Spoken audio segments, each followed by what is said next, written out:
Face to పేస్కు స్వాగతం. తెలంగాణ ముఖ్యమంత్రి Revanth Reddy sitting స్థానం మల్కాజిగిరి నుంచి బీజేపీ అభ్యర్థిగా ఈటెల రాజేందర్ పోటీ చేస్తున్నారు. ఈటెల రాజేందర్ ఎందుకు మల్కాజిగిరి స్థానాన్ని ఎంచుకున్నాడు? ఆయన గెలుపుపైన విశ్వాసం ఏంటి? ఆయనతో మాట్లాడదాం. రాజేందర్ గారు, మల్కాజిగిరి స్థానాన్ని ఎంచుకోవడంలో ప్రత్యేకమైన కారణం ఏదైనా ఉందా? 32 సంవత్సరాలుగా మల్కాజిగిరి పార్లమెంటు స్థానంలో నేను నివాసం ఉంటున్నాను.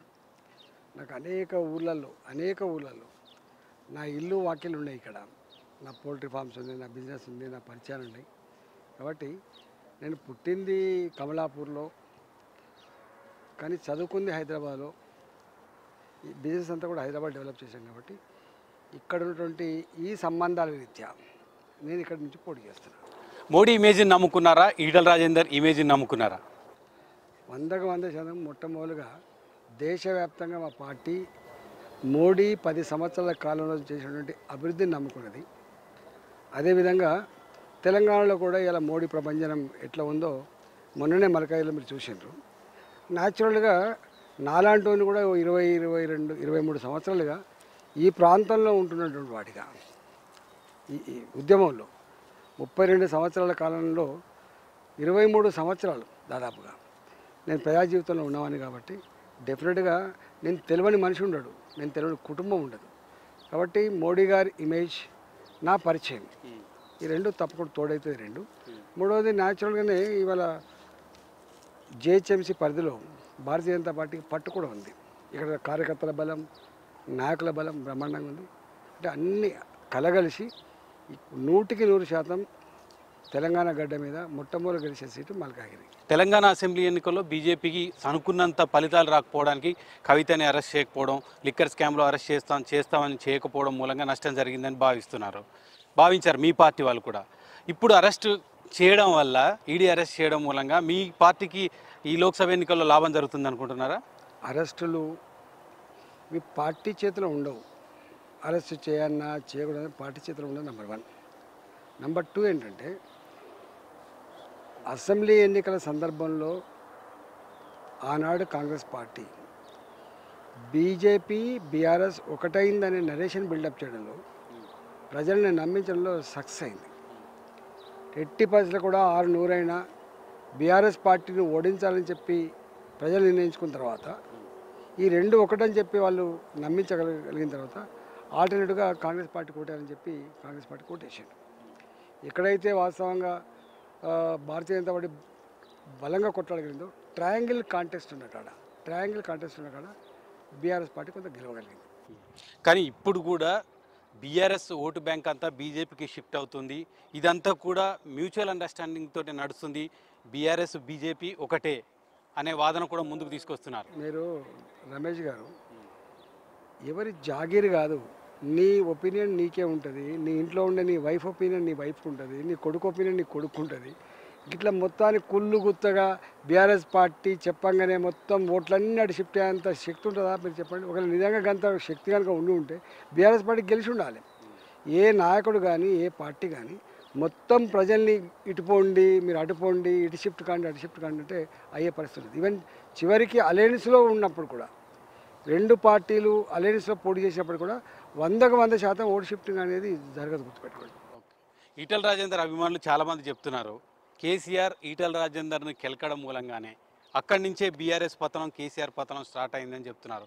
ఇప్పుడు సంతృప్తిగా ఉన్నారా మీరు కేసీఆర్ పతనం, బీఆర్ఎస్ పతనం చూసిన తర్వాత? నేను బీఆర్ఎస్ పార్టీని పతనం కావాలని చెప్పి ఎప్పుడు కోరుకోలే వాస్తవంగా. కానీ ఒకటి, ఈ మధ్యకాలంలో మాత్రం ఎక్కడ చూసినా ఒక చర్చ జరుగుతుంది. కేసీఆర్ గారి స్వయంకృతాపరాధం. కేసీఆర్ గారు జరుగుతున్న నష్టాలని కంట్రోల్ చేయడంలో విఫలమైనటువంటి భావన బలంగా కనపడతా ఉంది. మీకు అనిపిస్తుంది? మూడవది, నేను బీఆర్ఎస్ పతనాన్ని ఎప్పుడు కోరుకోలే వాస్తవంగా. ఎందుకంటే ఆ జెండా పుట్టిన తర్వాత ఒక సంవత్సరానికి, మీకు తెలుసు, మీ సాక్ష్యం, ఓ సంవత్సరం తర్వాత మేము ఉన్నవాళ్ళం. కాబట్టి ఆ జెండాని పెంచడంలో, ఆ పార్టీని విస్తరించడంలో, ఆశయాన్ని, గమ్యాన్ని ముద్దాడడంలో, ఆ తదుపరి ప్రభుత్వం రావడంలో మా పాత్ర కూడా ఉన్న విషయం మొత్తం సమాజానికి తెలుసు. అందువల్ల నేను ఎందుకు కోరుకుంటా. కానీ ఇవాళ చేతులారా చేసుకునేది మాత్రం కేసీఆర్ అనే భావన బలంగా కనబడుతుంది. అందులో రాజేంద్రన్న పోయిన తర్వాత ఇది స్టార్ట్ అయింది, పతనం స్టార్ట్ అయింది. ఇవాళ రాజేంద్రని పోగొట్టుకోకుండా ఉంటే ఈ పరిస్థితి వచ్చేది కాదన్నటువంటి ప్రజల పర్సెప్షన్ ఉంది. అంటే మీకు ఇంకా కాషాయానికి మారినా ఇంకా గులాబీ మీద ప్రేమ అట్లనే ఉంది మీకు. ప్రేమ గురించి మాట్లాడుతున్నాను, విషయం గురించి మాట్లాడుతున్నాను. ప్రజలు ఏమనుకుంటున్నారు, వాస్తవం ఏందో మాట్లాడుతుంది తప్ప నాకు ఈ పార్టీ మీద ప్రేమ, ఇప్పుడు ఆ పార్టీ మీద న్యాచురల్గా ఉంటుంది కదా. టీఆర్ఎస్ పార్టీ ఉన్నప్పుడు టీఆర్ఎస్ పార్టీ మీద ప్రేమ ఉంటుంది, ఇవాళ భారతీయ జనతా పార్టీ ఉన్నప్పుడు భారతీయ జనతా పార్టీ ప్రేమ ఉంటుంది కదా. ప్రేమ ఉండకుండా ఎందుకు ఉంటుంది చెప్పండి. మీరు ప్రభుత్వంలో ఉన్నప్పుడే మీ మీద అనేక ఆరోపణలు చేశారు భూములకు సంబంధించి. ఇప్పుడు కవిత మీద కూడా ఆరోపణలే అంటున్నారు. మీ మీద ఆ రోజు బర్తరఫ్ చేశారు, మిమ్మల్ని మంత్రివర్గం నుంచి తొలగించారు. ఇప్పుడు కవిత మీద ఎటువంటి యాక్షన్ తీసుకోవాలని మీరు కోరుకుంటారు ఒకవేళ నిజంగా అప్పుడు పరిణామాలను చూస్తే? మీకు రమేష్ గారు ఒక్కటి సత్యం, ఇవాళ చెప్తున్నా, నేను ఆ రోజు కూడా చెప్పిన, అరే ఇట్లాంటి ఆరోపణలు వచ్చినప్పుడు కనీసం ప్రతిపక్ష పార్టీలైనా ఒక ఫ్యాక్ట్ ఫైండింగ్ కమిటీ వేసి స్వతంత్రంగా విచారణ జరిపే కమిటీ వేస్తే బాగుండేది. ఎందుకో ఆ రోజు స్పందించాలి, వ్యక్తిగతమైంది అనుకున్నాను. ఒక వ్యవస్థ అధికారాన్ని అడ్డం పెట్టుకొని నా ఒక్కడి మీద దాడి చేస్తున్నప్పుడు, నా ఒక్కడిని దోషి నిలబెట్టే ప్రయత్నం చేస్తున్నప్పుడు పార్టీ ఏమైనా కావచ్చు, ఇదేమైనా కావచ్చు ఇష్యూ, కానీ ఈ ఆరోపణ చేయబడ్డ ఇష్యూ నిజమా కాదా అనేటువంటిది చెప్పాల్సినటువంటి బాధ్యత ప్రతిపక్షాల పైన ఉండే, కానీ ఎవరు చెప్పలేకపోయిండు. నేను రెండో మాట అంటున్నా, ఒకవేళ నిజంగానే నేను తప్పు చేసి ఉంటే 3 సంవత్సరాలు నా తర్వాత మళ్ళీ 2.5 సంవత్సరాలు అధికారం ఉన్నది కేసీఆర్. అంటే నేను ఓడగొట్టిన అనేటువంటి కోపం కావచ్చు, నా మీద ఎంత కషందో మొత్తం తెలంగాణ సమాజం తెలుసు. కొరికి సంపాదనతో కోపం ఉండొచ్చు ఆయనకు. మరి అంత కోపం ఉన్నోడు ఎందుకు 2.5 సంవత్సరాల కాలంలో నన్ను అరెస్ట్ చేయించలేకపోయిండు, నన్ను దోషి నిలబెట్టలేకపోయిండు? అది అంటే కేవలం దుర్మార్గపు చిల్లర కపట నీతి ఆరోపణలు తప్ప దాని నిజలే అనేది ఆల్రెడీ తేలిపోయింది. చాలామంది రాజశేఖర్ రెడ్డి ఉన్నప్పటి నుంచి ఇతర పార్టీలో గెలిచిన ఎమ్మెల్యేను ఇంకొక పార్టీలో చేర్చుకోవడం, ఇంకొక ప్రభుత్వంలో ఎవరు ఉంటే వాళ్ళ దగ్గర చేర్చుకోవడం జరిగేది. ఆ రోజు రాజశేఖర రెడ్డి గారు ఉన్నప్పుడు మీరు విమర్శించారు. ఆ తర్వాత కేసీఆర్ గారు కూడా అదే పని చేశారు. ఇప్పుడు రేవంత్ రెడ్డి కూడా అదే పని చేస్తున్నారు. దీనిపైన ఈటల రాజేందర్ ఏం చెప్తారు? యాక్చువల్గా బాధ అనిపించే అంశం, ప్రజాస్వామ్యంలో ప్రజలు ఒక పార్టీని విశ్వసించి, ఒక నాయకుడిని విశ్వసించి ఓట్లు వేస్తారు. మొట్టమొదటిగా పార్టీ, తర్వాత వ్యక్తి. యాంటీ డిఫెక్షన్లా వచ్చిన తర్వాత ఇవాళ ఒక పార్టీలో గెలిచినటువంటి శాసనసభ్యుడు కానీ ఏ ప్రజాప్రతినిధి కానీ ఇంకో పార్టీలో పోవద్దు. కానీ అప్పుడు రాజశేఖర రెడ్డి గారు 26 మంది శాసనసభ్యులు గెలిస్తే టీఆర్ఎస్ పార్టీ పరంగా 10 మంది శాసనసభ్యుల్ని ప్రలోభపెట్టి తీసుకొని ఒక ఎమ్మెల్సీ గెలిపించుకోవడం మీకు ఐడియా ఉండాలి. అంటే యాంటీ డిఫెక్షన్ లా ఉండగానే ఆ పని చేశాడు. అప్పుడు 26 మందిలో 2/3 లేకపోయినప్పటికి కూడా ఆ శాసనసభలో సభ్యత్వం పోలేదు, చట్టుబండలైంది తప్ప ఎక్కడ ఏం కాలేదు. ఇవాళ కేసీఆర్ గారు ఏం చేసిన మరింత తెలియగల పనిగా 2014లో గెలిచిన తర్వాత టీడీపీలో గెలిచినటువంటి శాసనసభ్యుని తీసుకొచ్చి శాసనసభ్యత రాజీనామా చేయకుండానే ఇలా మంత్రి పదవి కట్టబెట్టిన చరిత్ర మనం చూసినాం. ఇది పరాకాష్ఠిగా. కౌన్సిల్లో కూడా చాలామంది ఎమ్మెల్సీలు మార్చిండ్రు, జరిగిపోయింది. సరే అప్పుడంటేనో కేసీఆర్ గారికి కొత్త రాష్ట్రం, కౌన్సిల్లో సమస్యలు రాకుండా మార్చుకున్నాడు, లేదా మెజార్టీ లేదు కాబట్టి కొంచెం గవర్నమెంట్ కాపాడుకోవడానికి కొంత మార్చుకున్నట్టు అర్థం ఉంది. కానీ 2018లో 88 సీట్లు గెలిచిన తర్వాత 2 సీట్లలో రెబల్ అభ్యర్థులు గెలిచిన తర్వాత మొత్తం 119 నియోజకవర్గాల్లో 90 సీట్లు అంటే అబ్సల్యూట్ మెజార్టీ గెలిచిన తర్వాత ఎవరు ఏం చేయలేనంత ఎదురు లేని తీర్పిచ్చిన తర్వాత మరి 19 మంది శాసనసభ్యులు ఉండే కాంగ్రెస్, ఒకరు ఎంపీ ఎమ్మెల్యే రాజీనామా చేయాల్సి వచ్చింది. 18 సీట్లలో 12 మందిని మార్చుకున్నాడు.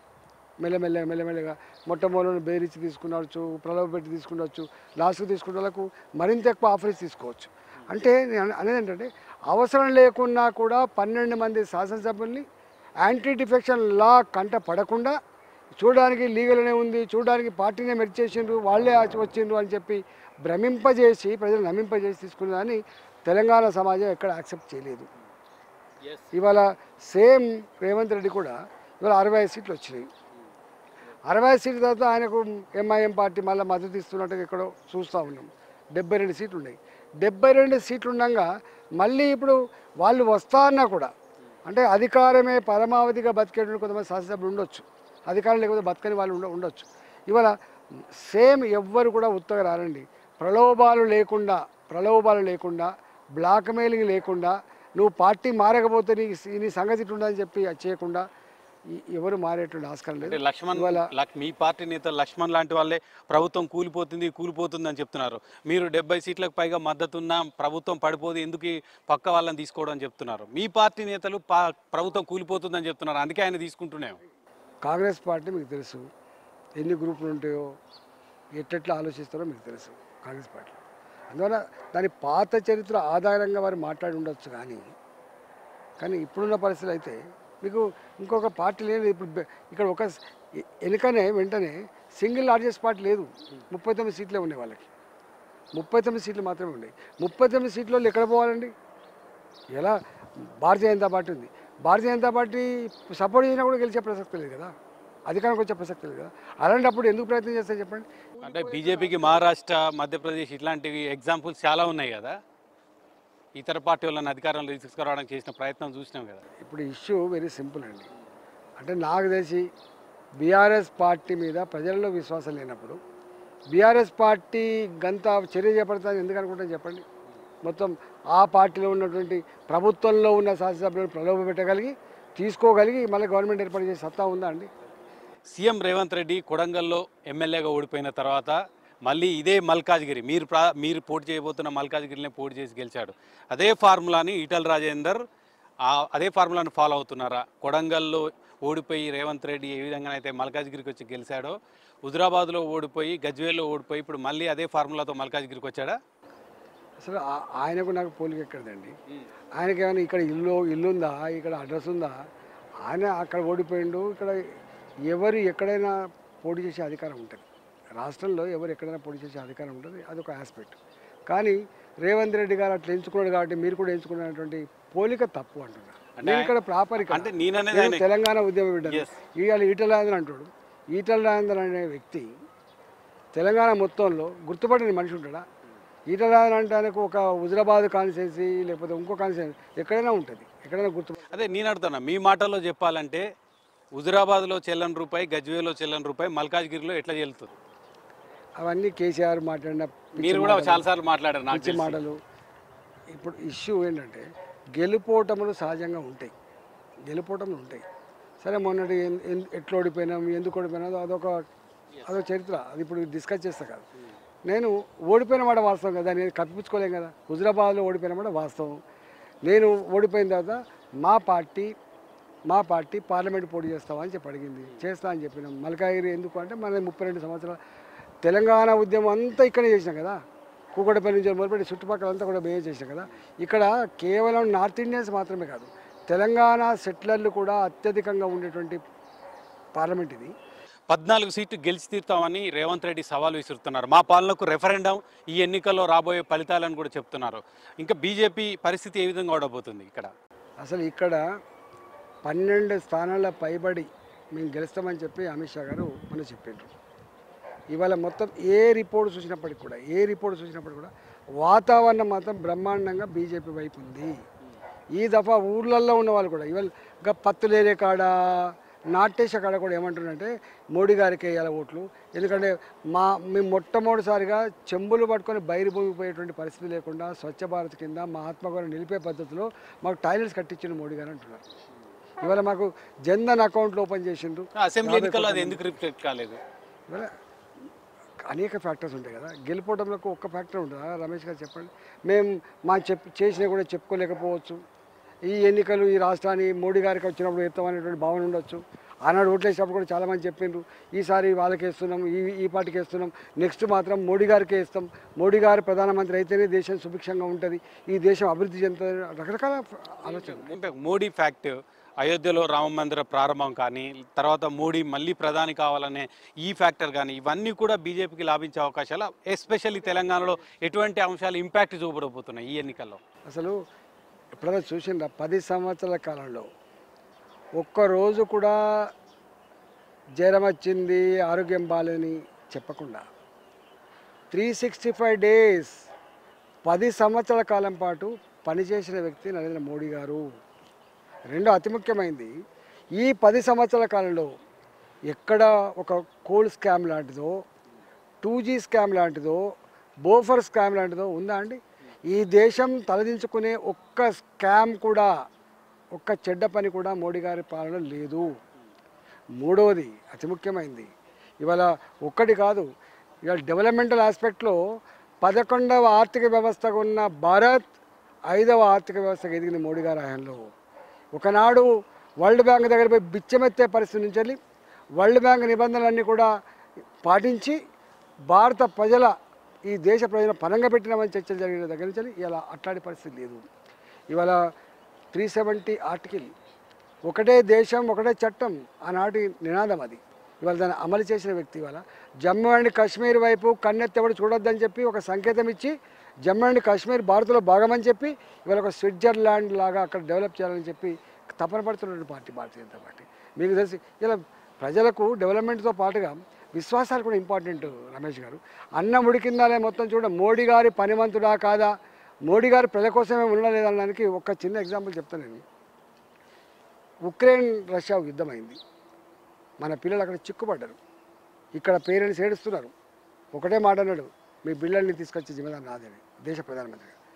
భారత జెండాను, భారత 3 రంగుల జెండాను మన ఫ్లైట్లో కట్టుకొని మన మంత్రులే స్వయంగా పోయి పర్యవేక్షించి మన పిల్లల్ని తీసుకొచ్చిన చరిత్ర ఇంతకంటే ఎక్కువ అవుతుందండి.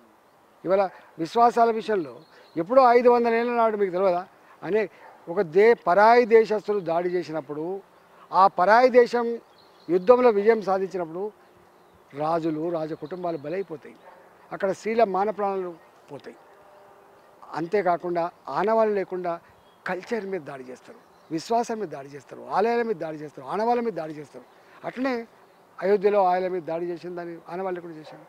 500 సంవత్సరాల తర్వాత ప్రజల విశ్వాసాలని, ప్రజలు కోల్పోయిన సంస్కృతిని ఇలా కాపాడని చెప్పి అయోధ్యలో రామమందిరం కట్టింది. మల్కాజ్గిరి మినీ భారత్, నానా జాతి ప్రజలు ఉంటారు, దేశం నుంచి వివిధ ప్రాంతాల నుంచి వచ్చిన ప్రజలు ఉంటారు. మల్కాజ్గిరి గెలిపోయినా మీరు పూర్తిగా విశ్వాసం వ్యక్తం చేస్తారు. ఈ మల్కాజ్గిరి ప్రజలకు ఏం చెప్తారు ఈ సందర్భంగా? కేంద్రంలో ఉండేది మోడీ గారి ప్రభుత్వం. ఇవాళ ఇక్కడ బీఆర్ఎస్ పార్టీకి ఓటేస్తే ఇక్కడ ప్రభుత్వం లేదు, అక్కడ వాళ్ళు చేసేది కూడా ఏం లేదు. కాంగ్రెస్ పార్టీకి ఓటేస్తే మళ్ళా పార్లమెంట్కి పోయి గదే కూడా చేయడం తప్ప, గదే దరఖాస్తు ఇచ్చి దండం పెట్టడం తప్ప అక్కడ వాళ్ళ ప్రభుత్వం వచ్చే ఆస్కారం లేదు. ఇవాళ భారతీయ జనతా పార్టీ ఇక్కడ గెలిస్తే కేంద్ర ప్రభుత్వం ద్వారా వచ్చేటువంటి అభివృద్ధి ఏదైతే ఉందో ఈ మల్కాజ్గిరిలో అన్ని డిపార్ట్మెంట్ల పరంగా ఇలా అభివృద్ధి జరిగేటువంటి ఆస్కారం ఉంది. నెంబర్ 1. నెంబర్ 2, ఈ దేశ ఈ గడ్డ ప్రజలైనా కూడా, మల్కాజ్గిరి ప్రజలైనా కూడా దేశం సురక్షితంగా సుభిక్షంగా ఉండాలని కోరుకుంటాను. కాబట్టి ఆ సురక్షితలో ఆ సుభిక్షంలో ఈ మల్కాజ్గిరి ఉంటుంది. కాబట్టి మోడీ గారికి ఓటేసేటువంటి ఆలోచన ఉంటుంది. 2. మూడోది అతి ముఖ్యమైనది ఏంటంటే, నేను ఉద్యమ బిడ్డగా తెలుసు వాళ్ళకి, నేను మంత్రిగా ఎట్లా పనిచేస్తా కూడా తెలుసు. కాబట్టి ఏదన్నా ప్రజలకు ఏమైనా ఆపదత్తే సంపదత్తే ఆదుకునే శక్తి సత్తా ఉండనే విషయం తెలుసు. అందరికన్నా ముఖ్యంగా నేను ఇక్కడనే ఉంటాను సెంటర్లో. నా నా నా ఇల్లు అటు 30 కిలోమీటర్లు, ఇటు సెంటర్ ఉంటుంది, మల్కాజ్గిరి పార్లమెంట్ సెంటర్ ఉంటుంది. కో అంటే కో అనే బిడ్డగా, మచ్చతేని బిడ్డగా, ఇలా ఏ సమస్య ఉన్నా పరిష్కరించే బిడ్డగా, వాళ్ళ జీవితాల్లో పెనవేసుకునే బిడ్డగా ఉంటానదే వాళ్ళకి చెప్పే. మీరు ఇటీవల ఒక తీవ్రమైన ఆరోపణ చేశారు ఫోన్ ట్యాపింగ్ సంబంధించి. ఫోన్ ట్యాపింగ్ సంబంధించి మీ దగ్గర ఉన్న ఆధారాలు ఏంటి, ఎందుకు ఈ ఆరోపణ చేయాల్సి వచ్చింది? అరే ఇప్పుడు 100% ఫోన్ ట్యాపింగ్ జరుగుతుందని చెప్పినాం. నేనే కదా చాలా ఇప్పుడు ఇట్లనే 2014 కూడా మేము అన్నాం, ప్రభుత్వం 2014 నుంచి స్టార్ట్ చేసింది కేసీఆర్ గారు. నా ఇజ్రాయల్ టెక్నాలజీ నా ఏం టెక్నాలజీ కానీ మేమేదో చర్చ పెట్టుకుంటున్నాం. చర్చ పెడుతున్నప్పుడు మీరు ఎట్లా మాట్లాడతారండి అని చెప్పి ముఖ్యమంత్రిగా మేము అడిగాం. నా అన్ని రకాల సమాచారం ఉన్నాయని చెప్పాడు. అంటే అప్పుడే మాకు అర్థమైంది, మంత్రుల ఫోన్లు, ఎమ్మెల్యేల ఫోన్లు, ఎంపీల ఫోన్లు అందరూ ట్యాపింగ్ చేశారు. ఇంతేందుకు కాంగ్రెస్ పార్టీ వచ్చిన తర్వాత కూడా ఎవరో ఆఫీసర్ని ఈయననే కారణం అని చెప్తున్నారు.